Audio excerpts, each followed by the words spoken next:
She ruled a kingdom on the edge of chaos, surrounded by enemies, stalked by assassins, betrayed by blood. And yet, she reigned for 44 years through plague, war, and conspiracy. But Queen Elizabeth I didn't survive by sword or divine right alone. She survived because of something far more modern. She had spies. And not just a few. What most people don't realize is that behind Elizabeth's polished portraits and poetic speeches was one of the most sophisticated intelligence networks the world had ever seen. Long before MI6, before James Bond, before encrypted files and satellite surveillance, there was a shadow war waged in ink and whispers.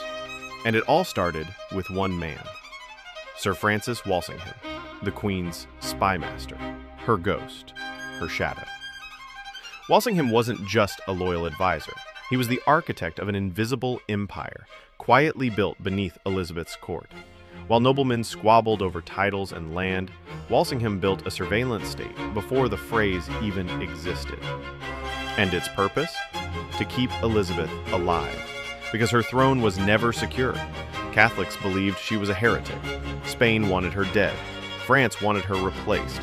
Even her own cousin, Mary, Queen of Scots, was a walking threat with Catholic blood and legitimate claims to the crown. And the Pope? He went so far as to excommunicate Elizabeth, publicly calling for her assassination. So Walsingham went to war, not with soldiers, but with secrets. He placed agents in taverns, in ports, in foreign courts. He recruited priests, scholars, exiles, and cryptographers. Some were patriots. Some were blackmailed. Some didn't even know they were spies. Messages were intercepted, letters steamed open and copied. And when Elizabeth's enemies used invisible ink, Walsingham's team developed ways to read it, centuries before modern forensic science.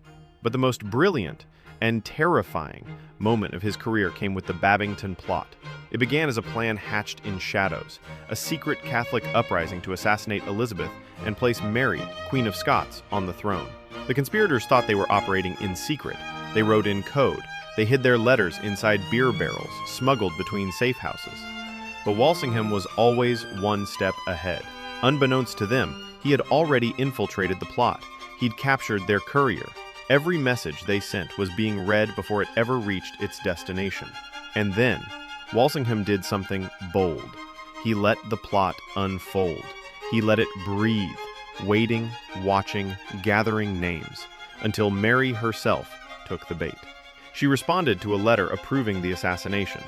That single piece of evidence sealed her fate. Walsingham had trapped a queen. Please do well to like and subscribe to this channel if you haven't, as an encouragement for more of this kind of content. And not just any queen, Elizabeth's own cousin, royal blood, a prisoner for nearly 2 decades. But now, there was no doubt. Walsingham brought the letter to Elizabeth, trembling in ink. The evidence was undeniable. And yet, Elizabeth hesitated. She had spent her reign dancing on a political knife's edge, trying not to spill royal blood. Killing Mary could spark international war, but sparing her could invite Elizabeth's own death. So she signed the order. Mary was executed, and Walsingham disappeared back into the shadows. What makes all of this more extraordinary is how modern it feels. Walsingham ran surveillance networks across borders. He cracked codes. He planted double agents. He weaponized disinformation. He even trained his agents to use false identities and counterintelligence. It sounds like Cold War espionage, but it happened in the 1500s. And here's the part nobody tells you. This wasn't a system. It wasn't inherited. Walsingham built it from scratch. There were no blueprints, no predecessors. He invented modern espionage by necessity because the Queen's life depended on it. And for years, it worked. But it came at a price. Walsingham was feared, hated, and often isolated. His work was secret. His victories were never celebrated.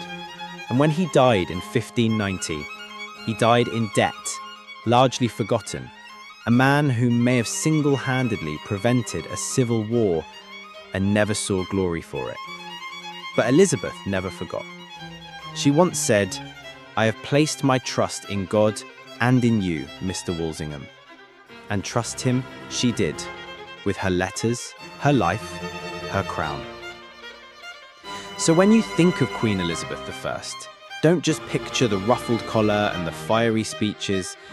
Picture the quiet eyes watching from the shadows, the hands intercepting messages, the pens sketching invisible maps of betrayal and loyalty.